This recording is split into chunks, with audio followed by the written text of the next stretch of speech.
आज जो भारत में महंगाई देखने को मिल रही है उसका कारण क्या है? क्या गवर्नमेंट का इसके पीछे कुछ हाथ है? क्या आरबीआई इससे सही से लड़ रही है?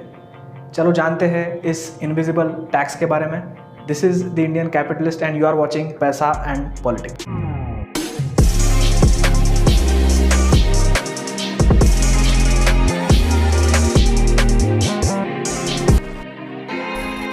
महंगाई या इन्फ्लेशन, इसको इनविजिबल टैक्स बोला जाता है। इनविजिबल इसीलिए क्योंकि ये दिखता नहीं है, टैक्स इसलिए क्योंकि आपका पैसा कम हो रहा है।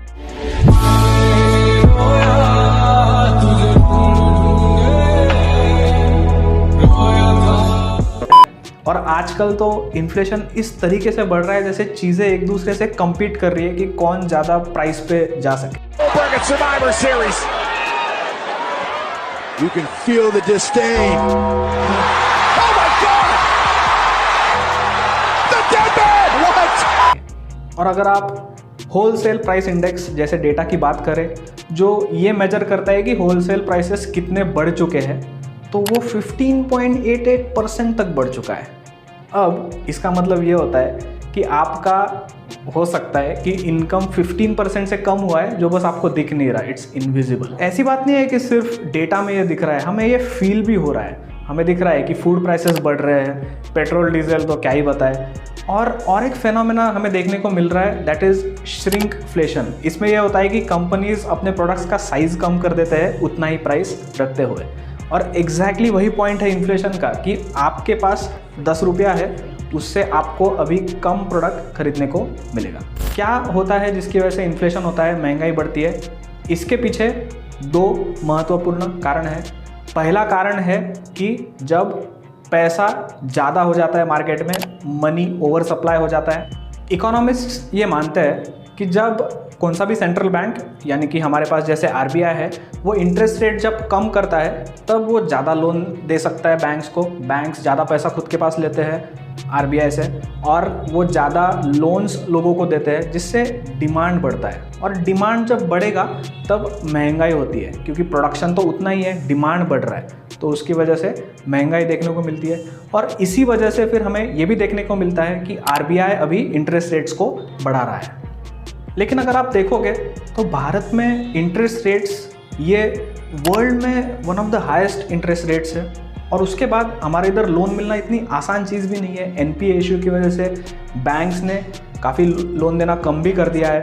तो हम ये मान नहीं सकते कि सिर्फ ये रीज़न है जिसके वजह से इन्फ्लेशन हो रहा है। तो चीज़ों का प्रोडक्शन कम होने की वजह से या फिर उतना ही रहने से ये होता है कि वो डिमांड को मैच नहीं कर पाता है, और उसकी वजह से ये होता है कि महंगाई होती है। चीज़ें कम है, डिमांड ज़्यादा है, तो ऑब्वियसली लोग ज़्यादा पैसे देने के लिए रेडी है। इन्फ्लेशन होने वाला है, महंगाई होने वाली है।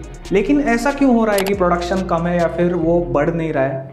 एक महत्वपूर्ण कारण ये बोला जाता है कि रशिया यूक्रेन वॉर होने की वजह से चीज़ों के प्राइसेस बढ़े हैं, खास करके गेहूं और पेट्रोल डीजल, इनके प्राइसेस अगर आप देखोगे।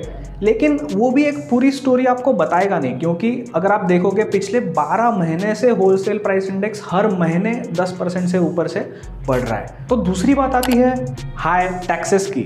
हमारे इधर पेट्रोल डीजल और बहुत सारे प्रोडक्ट्स पे इनडायरेक्ट टैक्सेस लगाए जाते हैं। अगर आप पेट्रोल की बात करते हैं तो पेट्रोल पे हाई टैक्सेस होने की वजह से उसका कॉस्ट बढ़ने वाला है, और उसका कॉस्ट बढ़ने से जो भी कंपनीज पेट्रोल पे डिपेंडेंट है उनको अपने प्रोडक्ट्स के प्राइसेस भी बढ़ाने पड़ेंगे।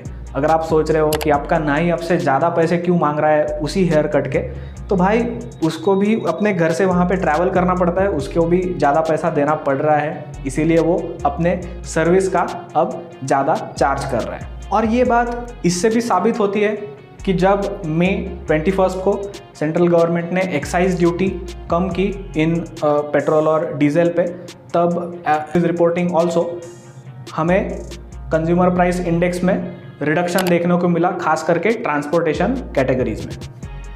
फिर बात आती है लॉकडाउन्स की। लॉकडाउन्स की वजह से बहुत सारे छोटे बिजनेसेस बंद हो चुके हैं। बहुत सारे छोटे बिजनेसेस ने लोन्स अब तक वापस नहीं किए बैंक्स को। इसका मतलब ऑब्वियस है कि वो अपने प्रोडक्ट्स सेल नहीं कर पा रहे हैं और प्रोडक्शन अपना कम कर रहे हैं। डेफिनेटली इसका असर आपको महंगाई पे दिखने वाला है। और कंपनीज जो इन छोटे बिजनेसेस पे डिपेंडेंट थी उनको भी प्राइसेस बढ़ाने पड़ रहे हैं। जैसे आप मारुति सुजुकी का अगर एग्जांपल ले ले, पिछले 1 साल में उन्होंने 4 बार अपने प्राइसेस बढ़ाए और इसी को हम कॉस्ट पुश इन्फ्लेशन कहते हैं। और फिर आते हैं गवर्नमेंट पे। गवर्नमेंट जब खर्चा करता है उससे भी डिमांड बढ़ने वाली है, उससे भी महंगाई इन्फ्लेशन होने वाला है। और ख़ास करके जब गवर्नमेंट लोन लेके कुछ खर्चा करता है उससे और भी इन्फ्लेशन बढ़ता है, महंगाई बढ़ती है। अब आप सोच रहे होंगे कि गवर्नमेंट इसका मतलब खर्चा कम कर रहा होगा अभी, लेकिन आप ये ट्वीट देख लीजिए प्रधानमंत्री जी का। इसका मतलब और 10 लाख ब्यूरोक्रेट्स, इनके सैलरीज और खर्चा और डिमांड और महंगाई, तो ये तो बड़ी प्रॉब्लमेटिक चीज़ है।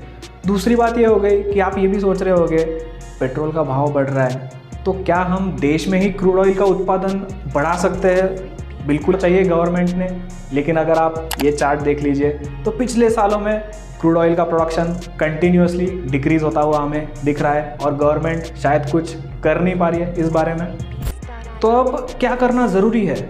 गवर्नमेंट ने पहले तो अपना खर्चा कम करना चाहिए, उसके बाद जो टैक्सेस लगा रखे हैं पेट्रोल पे प्लीज़ वो कम करने की ज़रूरत है। उससे बहुत लोगों को, बहुत बिजनेसेस को बहुत दिक्कतों का सामना करना पड़ रहा है। और अगर आप ये नहीं करते तो आपको ये देखने को मिलेगा कि महंगाई इतने आसानी से जाने वाली नहीं है।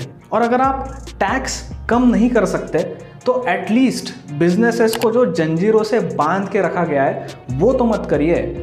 जो रेगुलेशंस है बिजनेसेस पे उनको कम कीजिए, उनको लोन्स मिलने के लिए, उनको लेबर मिलने के लिए और उनको लैंड ये मिलने के लिए जो रेगुलेशंस डाल के रखे हैं खास करके स्टेट गवर्नमेंट्स ने और उसके बाद सेंट्रल गवर्नमेंट ने, वो दूर हो जाने चाहिए।